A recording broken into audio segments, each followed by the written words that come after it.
In addition to strengthening our defense, the purpose of U.S. intelligence activities is more effective foreign policy. Intelligence informs foreign policy decisions and, in the role of covert action, seeks to attain foreign policy objectives. In sum, intelligence is a service, a support function. Indeed, it is so designated and structured by the military services. However, in the field of foreign policy, intelligence activities have sometimes become an end in themselves, dominating or divorced from policy considerations, and insulated in important respects from effective policy oversight. The Department of State is responsible for the formulation and execution of foreign policy, yet unlike the Department of Defense, the State Department has no command over intelligence activities essential to its mission except the Foreign Service. The Department of State and the American Foreign Service are the chief producers and consumers of political and economic intelligence in the United States government. The department participates actively in the interagency mechanisms concerned with collection and production of intelligence. However, it has been unable or unwilling to assume responsibility over clandestine intelligence activities.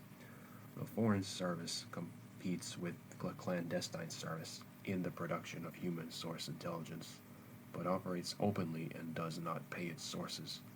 The State Department, as well as American ambassadors abroad, is called upon, at least in theory, to exert a measure of control over certain aspects of CIA's secret overseas activities. Indeed, the State Department, through U.S. embassies and consulates, offer the only external check upon CIA's overseas activities. They are the only means abroad that can help assure that America's clandestine activities are being carried out in accord with the decisions made at the highest level in Washington. The primary purpose of the Select Committee's inquiry was to examine the effectiveness of the Department of State and Foreign Service in this role. The committee also examined the Foreign Service intelligence collection efforts. To this end, the Select Committee visited several overseas missions, embassies, and consulates, and conducted extensive interviews with ambassadors, Foreign Service officers, and State Department personnel, as well as taking sworn testimony. From this investigation, it is evident that the role of the Department of State is central to fundamental reform and improvement in America's intelligence operations overseas. Section A. Origin of the State Department Intelligence Function. It has been the traditional function of the Department of State and the Foreign Service to gather, report, and analyze information on foreign, political, military, and economic and cultural developments. That, end of page 306, beginning page 307, intelligence function. Like most of the responsibilities of the department, it is not established by statute. The basic statement of the duties and responsibilities of the Secretary of State is contained in an Act of Congress of July 27, 1789, as follows. The Secretary of State shall perform such duties as shall from time to time be enjoined on or entrusted to him by the President relative to correspondences, commissions, or instructions with public ministers from foreign states or princes, or to memorials or other applications from foreign public ministers or other foreigners, or to such other matters respecting foreign affairs as the President of the United States shall assign to the Department, and he shall conduct the business of the Department in such manner as the President shall direct. Footnote 1. Pausing the reading and reading footnote 1. RS 202 22 US 2556. Resuming the reading. The statutes are no more precise about the functions of foreign service and the members which shall, under the direction of the Secretary in brackets of State and brackets, represent abroad the interests of the United States, and shall perform the duties and comply with the obligations resulting from the nature of their appointments or assignments, or imposed on them by the terms of any law or by any order or regulation issued pursuant to law or by any international agreement in which the United States is a party. Footnote 2. Pausing the reading and reading footnote 2. 22 U.S. 841. Resuming the reading. Most presidents have chosen to use the Secretary of State as their principal advisor and agent in foreign affairs. Foreign intelligence activities of the Department and Foreign Service have developed in a logical pattern from that practice. Today, the President's executive order assigns to state responsibility for collecting overtly, quote, foreign political, military, sociological, economic, scientific, technical, and associated biographic information, end quote. Footnote 2a. Footnote 2a states, Executive Order Number 11905, February 1876. Resuming the reading. The reporting of the Foreign Service, together with that of the military attaché system based on first-hand observation, and especially on foreign dealings with governments, make up the most useful element of our foreign intelligence information. Clandestine and technical sources provide supplementary information, and the relative importance of which varies with the nature and accessibility of the information sought. While clandestine and technical sources of information are today the responsibility of the CIA and other agencies, state is not without past experience in such matters. The department operated one or more clandestine intelligence networks during and after World War II and closed them down at CIA insistence only in the 1950s. The department engaged in such activities in earlier times. On the technical side, the State Department operated a cryptanalytic unit called the Black Chamber during the interwar years. It was abolished by Secretary Stimson in 1929 on the ground that, quote, gentlemen do not read each other's mail, end quote. End of page 307, beginning page 308. Although foreign intelligence has always been a major function of the State Department, the department had no separate and acknowledged intelligence unit prior to World War II. At the end of the war, the Research and Analysis Branch of the Office of Strategic Services, OSS, numbering over 1,500, was transferred to the department, and the position of Special Assistant to the Secretary for Research and Intelligence was established to head the new organization, into which was incorporated as well as certain existing state units. President Truman initially contemplated a much more significant intelligence role for state and directed Secretary Burns to take the lead in developing a comprehensive and coordinated foreign intelligence program for all federal agencies concerned with that type of activity. This should be done through the creation of an interdepartmental group heading up under the State Department, which should formulate plans for my approval. Footnote 2b. Pausing the reading to read footnote 2b. Dean Acheson, present at the creation, New York, W. W. Norton & Co., 1969, page 158. Resuming the reading. Although Dean Acheson, as Undersecretary, moved promptly in the fall of 1945 to develop such plans, he soon encountered heavy flack. It came from three sources: congressional opposition to professional intelligence work, civil disobedience in the State Department, in brackets, i.e., the geographic divisions opposed, quote, intelligence work not in their organizations and under their control, end quote, end brackets, and indecision in high places brought on by military opposition to both unification of the services and civilian control of intelligence. Footnote 3. Pausing the reading to read footnote 3, IBID, page 159. Resuming the reading. In the end, Secretary Burns bowed to this opposition and joined in recommending to the President what Acheson calls, quote, an odd plan for a national intelligence authority, and a central intelligence group, thus moving primacy in intelligence from the State Department to the Executive Office of the President. End quote. Footnote 4. Footnote 4 is IBID, pages 160 to 161. Resuming the reading.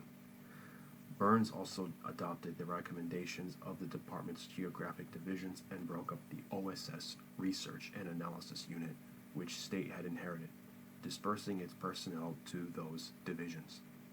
However, this decision was reversed by General Marshall shortly after he became Secretary of State in January 1947, and State has since then had a Central Intelligence Unit, now generally known as INR, Bureau of Intelligence and Research.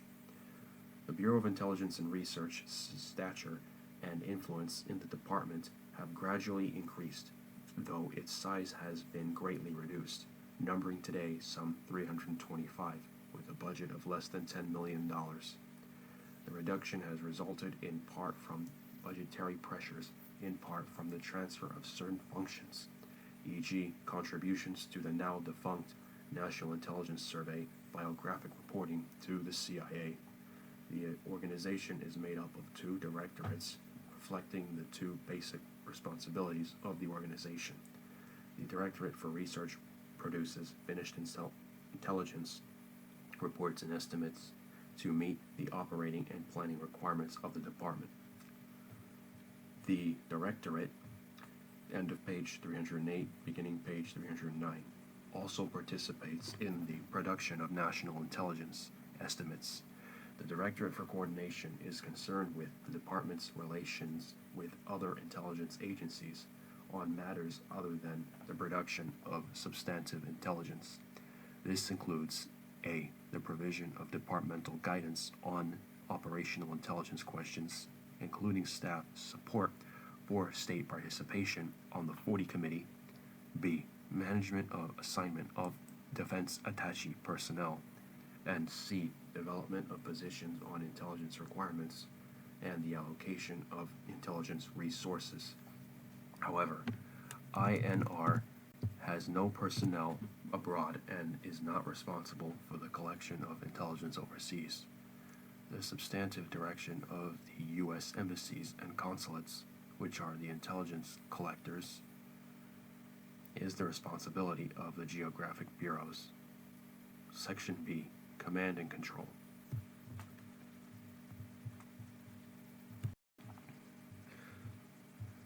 In viewing the role of the Department of State in command and control of intelligence operations, it is necessary to distinguish between Washington and the embassies abroad. The authority and responsibility of the Secretary of State in this area differs markedly from that of the ambassador. Secondly, a distinction must be made between covert operations, where the influence of the department and the ambassador is normally substantial, and clandestine intelligence, and counterintelligence operations, espionage and counterespionage, where the role of the department and sometimes, but not always, that of the ambassador is minimal. Subsection 1. The role of the State Department in Washington. The duties and responsibilities of the Secretary of State in general, and for the direction and supervision of U.S. foreign intelligence operations in particular, have not been defined by statute. Proposals after World War II to put the Secretary of State in overall control of U.S. foreign intelligence activities were rejected. The role of the Secretary appears to be further downgraded in the President's Executive Order of February 1976. The State Department is not represented on the new Committee on Foreign Intelligence, and the Secretary is only authorized to, quote, coordinate with, end quote, the Director of Central Intelligence to ensure that United States intelligence activities and programs are useful for and consistent with United States foreign policy. Nevertheless, the Secretary is the senior cabinet member. His primacy within the executive branch in foreign relations has usually been accepted, and his department is the only one with knowledge, personnel, and facilities abroad to exercise effective control over foreign operations. A secretary who is disposed to assert his potential influence and control, his potential influence and who has support of the president can exercise considerable control over CIA activities. This is clearly the situation today. It is equally clear that it was not the situation under the previous Secretary of State William Rogers, who not only did not play an active role in the intelligence area, but on at least one occasion the committee found was systematically and deliberately kept in the dark regarding important CIA operations. Footnote 5. Reading footnote 5. Senate Select Committee, quote, alleged assassination plots involving foreign leaders, end quote, page 231. End of page 309, beginning page 310. Apart from his relationship with the President, however, the Secretary of State has had only limited influence upon the CIA. The Secretary of State does not have access to CIA communications, except as prescribed by the Director of Central Intelligence. This privileged position, it is contended, is sanctioned by the provision of the National Security Act of 1947, making the DCI responsible for protecting intelligence sources and methods from unauthorized disclosure. The Secretary of State knows only as much about CIA operations as CIA elects to tell him. Secondly, except for covert action operations considered by the 40 Committee, he has had no voice in the expenditure of CIA funds abroad. This is in contrast to the role the Secretary of State has with regards to expenditure of military assistance program funds. The Secretary of State's influence or control over CIA operations varies greatly depending upon the nature of the activity. It has been the greatest in the area of covert action, at least in the area of espionage. In the setting of intelligence requirements and the allocation of intelligence resources, the Secretary of State has a voice, but it is only one voice out of many. Authority for state influence over covert operations derives from NSC directives and is exercised through membership on the 40 Committee, now the Operations Advisory Group, OAG, which reviews and recommends approvals of such operations and certain sensitive reconnaissance programs. Until the Kennedy administration, State chaired the committee. During the Kennedy and Johnson administrations, even without the chairmanship, State often had a virtually controlling voice through its veto power. Covert action and sensitive reconnaissance operations are normally not presented to the committee unless cleared in advance with or originated by State, and where this is not the case, a negative State position has rarely been overridden. There have, however, been important exceptions, notably during the first Nixon term, where State influence declined markedly. On one occasion, the 40 Committee itself was bypassed. Footnote 6. Pausing the reading to read footnote 6, IBID page 225. Resuming the reading.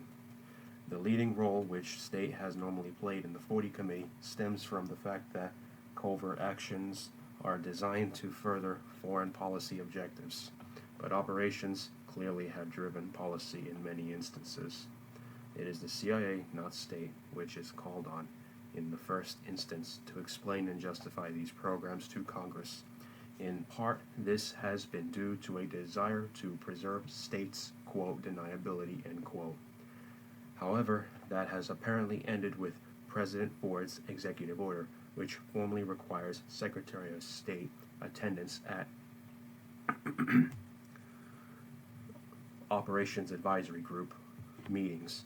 In contrast to the 40 Committee mechanism for covert action operations, there is no systematic procedure for Washington review and approval of clandestine intelligence and counterintelligence, espionage and counterespionage, operations outside CIA. The distinction was made by former DCI Richard Helms in this way. Mr. Helms: exactly. Now, this was one kind of approval for the so-called political action projects. They had to be approved not only once a year, but as they came forward each time, and thus they had to be sent to the approval committee. End of page 310, beginning page 311. You know it, it has been vicariously known as 303 and 40 and special group and so forth. So there was a special mechanism to have those projects cleared in the special group. The intelligence projects had a different kind of clearance mechanism because they could be done under the director's own authority. As you recall, NSCID number 5 gives the director the authority to do foreign intelligence, in brackets, checks, question mark, end brackets, and counter-espionage on his own recognizance. He doesn't have to check it out with anybody as to whether he did this or that or something else. Q. Is that a good system? When you were director, you had a sensitive collection program or counterintelligence program. Did you often or sometimes check with the president or somebody in the White House or the Secretary of State about the advisability or risks? Did you regard that as really basic to your job?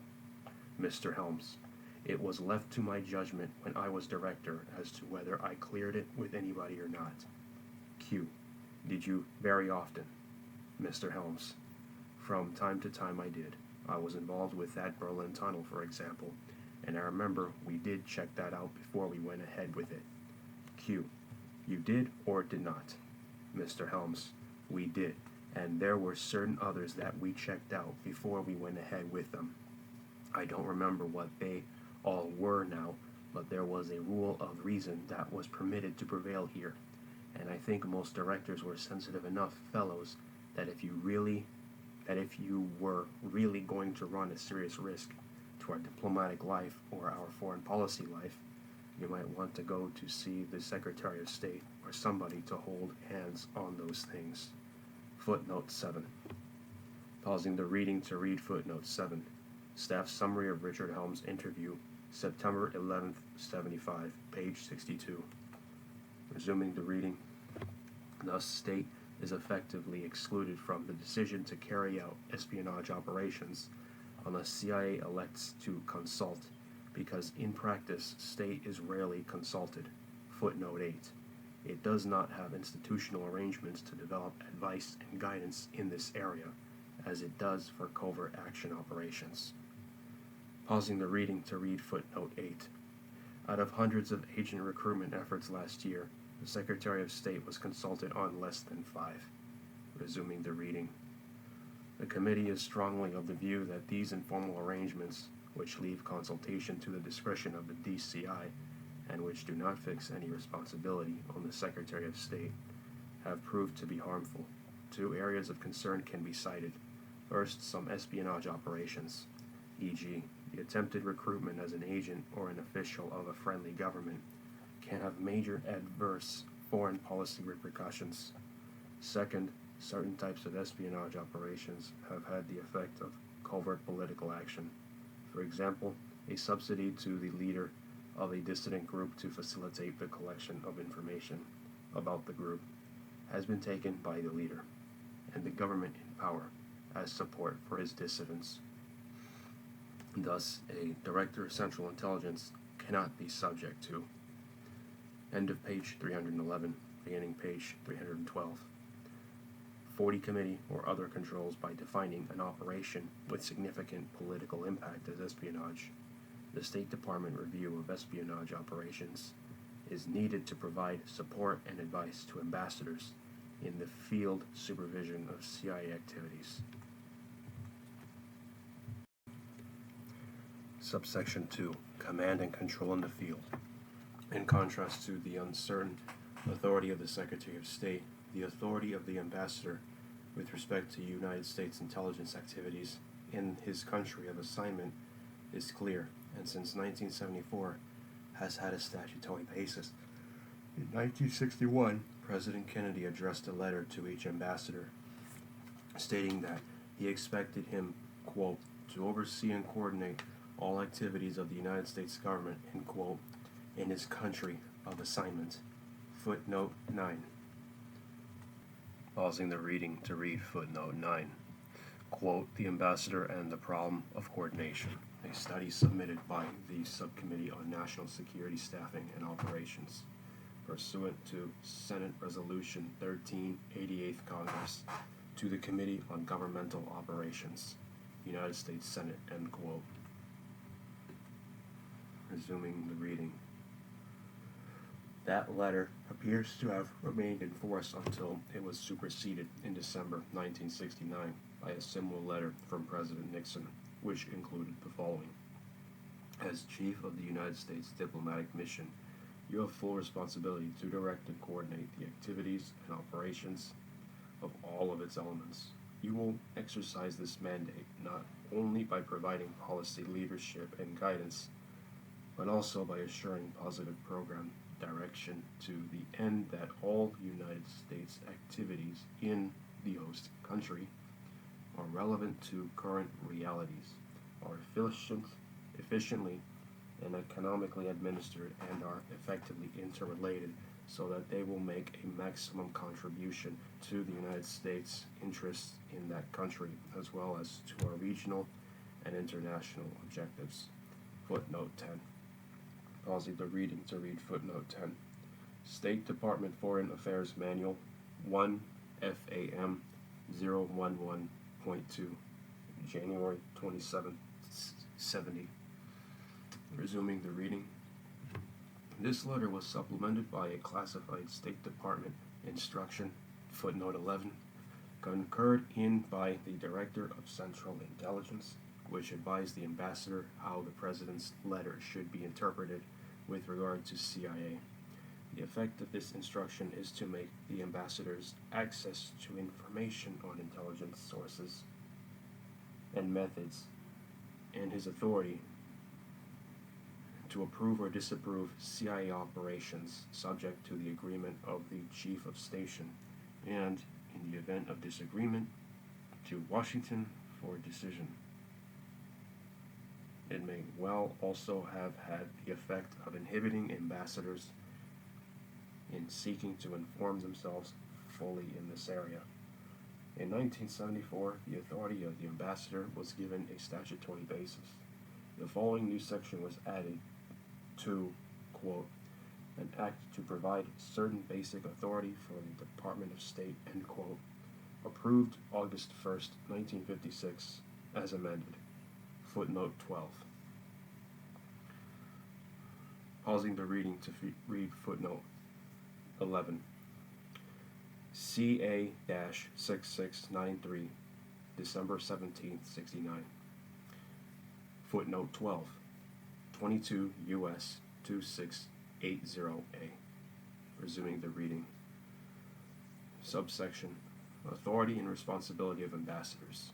Under the direction of the President. 1.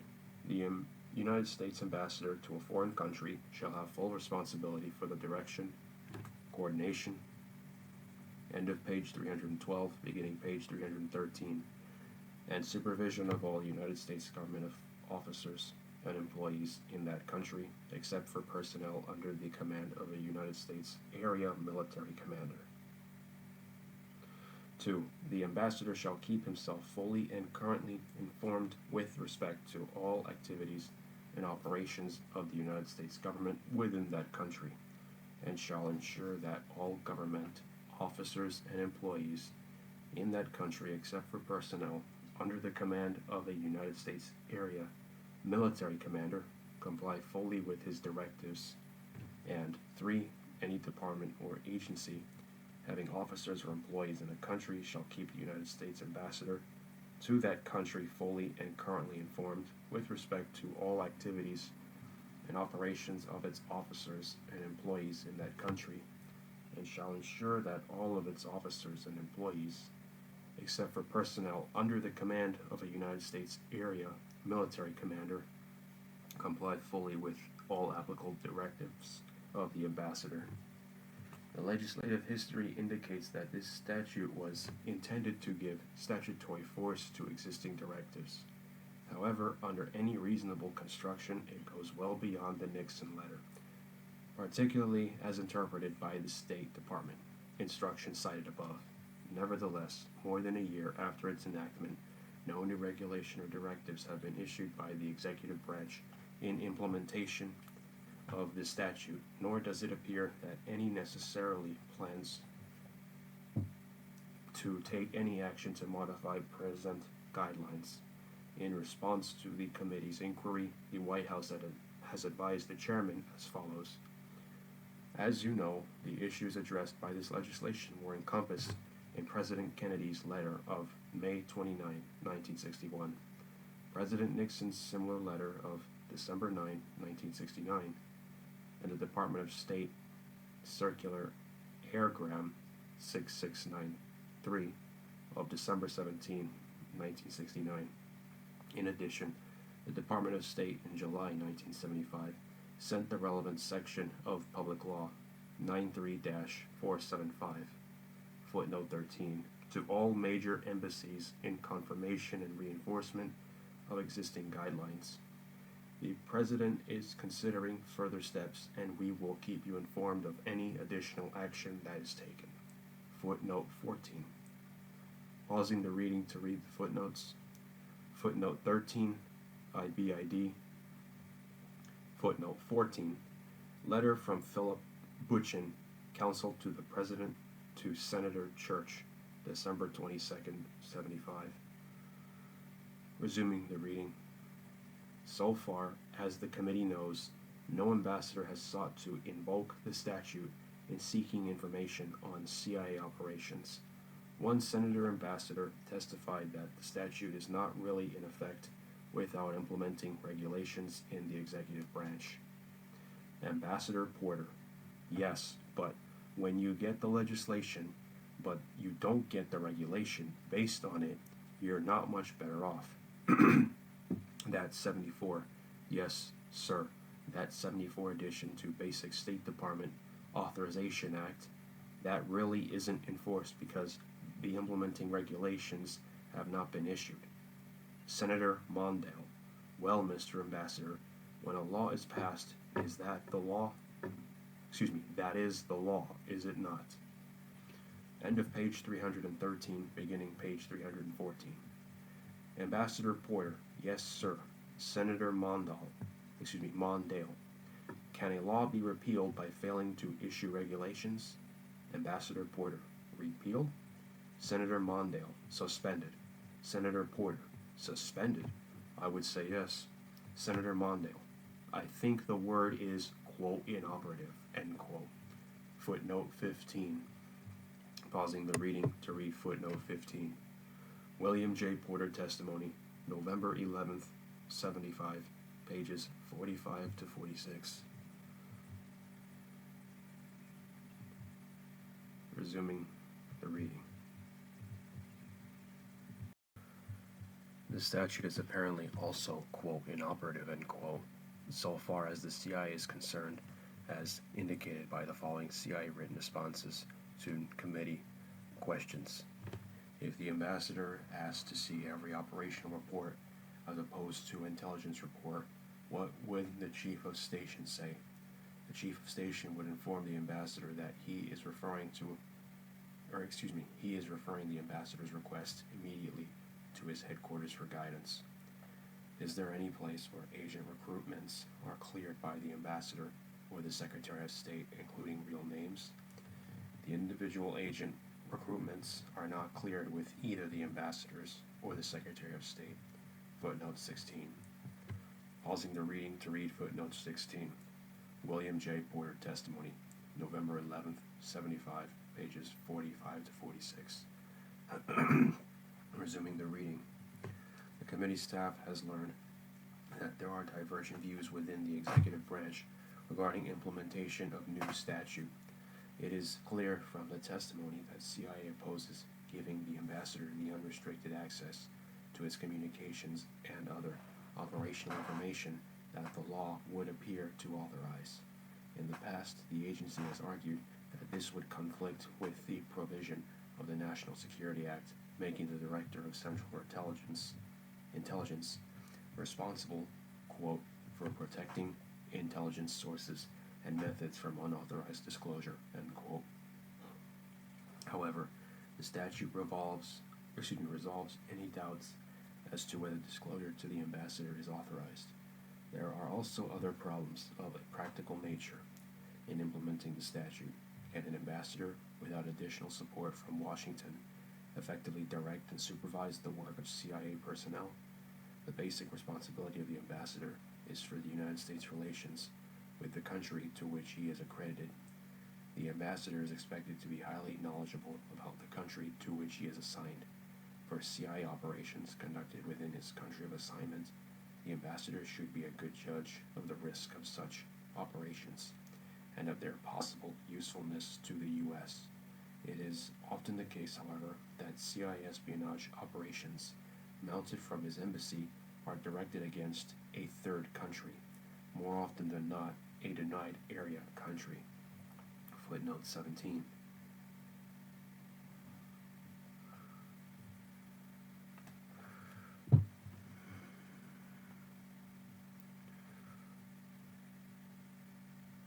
My apologies. Footnote 16 reads, William Nelson testimony, December 10th, 75, attachment B. And footnote 17 reads, essentially the communist countries. So in reference to a denied area country sentence. Resuming the reading. There is no assurance that the ambassador is qualified to assess fully the risks or benefits of such operations, nor if he perceives that an operation directed from his embassy in country X against the denied area country poses a risk to U.S. relations with country X. Is he able to weigh that risk against the potential benefits of the intelligence to be gained? Such judgments can only be, end of page 314, beginning page 315, made in Washington. Washington is where the problem arises. No one outside the CIA, unless it be the president himself, is responsible for directing and supervising CIA clandestine intelligence operations, or is authorized access to the information necessary to do so. A logical corollary to 22 U.S. 2680A would be thus to assign to a Washington authority responsible for control and supervision of clandestine intelligence collection, paralleling that assigned to the ambassadors. The responsibility might be assigned to either the Secretary of State or to the 40 Committee. Either way, the Department of State would have to access the operational and source information to which it is not privy today, if meaningful supervision and control is to be exercised. Ambassador interviewed by the committee all recognized some degree of responsibility for supervision of CIA activities and cite President Nixon's letter of 1969 as the governing document. Most express misgivings about their ability to do so with confidence of support from Washington. The lack of access to CIA communications leaves a residue of doubt that the ambassador really knows what is lacking.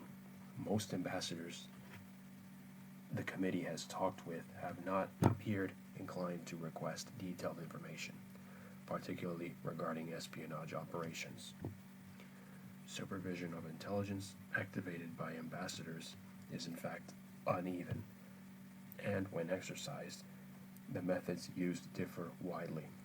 Much depends on the knowledge and experience of the ambassador and the support he has or believes he has in Washington.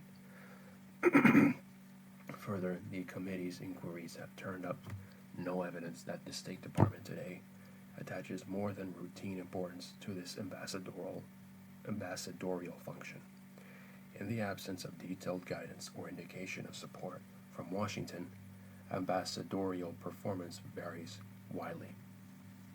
One ambassador, who generally is known to, quote, run a tight ship, end quote, exercises detailed supervision and control over the CIA station.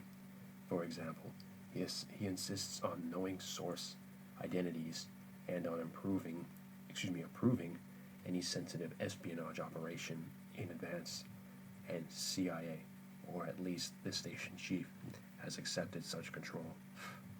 This ambassador, a career foreign service officer, tends to attribute his good working relationship with the CIA station in large measure to the fact that he has had a great deal of prior experience with the CIA in Washington and in the field. Such experience is clearly required by ambassadors assigned to important countries, though in practice, the assignment of ambassadors has not considerably reflected this requirement. For whatever reason, this degree of detailed supervision appears to be unusual, if not unique. Our inquiries suggest that ambassadors rarely seek to learn source identities. In this area, they seem to be affected by what one ambassador has called, quote, self-inflicted intimidation, end quote. In one post where there is a serious terrorist problem, ambassador explained that he preferred not to know source identities because of the possibility of being kidnapped. However, the same ambassador has taken a very strong stand that control of communications is essential if the ambassador is to exercise effective supervision over CIA. Still, another senior ambassador does not consider that control of communications would really ensure that the ambassador, end of page 315, beginning page 316, knows everything that is going on. This ambassador controls by what amounts to a threat. He informs each chief of station that he expects to be consulted in advance about any operation which could cause embarrassment. If any CIA operation about which he has not been consulted causes difficulties, the station chief can expect no support from the ambassador. This would appear to be a more typical procedure. It should be noted that these are techniques designed to forestall, surprise, and embarrassment. There is no body of doctrine or standards against which judgments can be made on whether to approve a given operation, nor are ambassadors given to any basic instruction on espionage techniques and risks. It is hardly surprising, therefore, if there is a wide variation in practice, and that judgments tend to be ad hoc and subjective. This is not likely to change so long as the matter is left to individual ambassadors. Footnote 17a. Pausing the reading to read footnote 17a. At the request of the CIA, the committee has deleted a section of this report entitled, quote, support, cover, end quote, to protect sensitive intelligence sources and methods. A classified version of this section is available to members of the Senate under the provisions of S. Res. 21 and the rules of the Senate. So I will stop under Section C for this recording.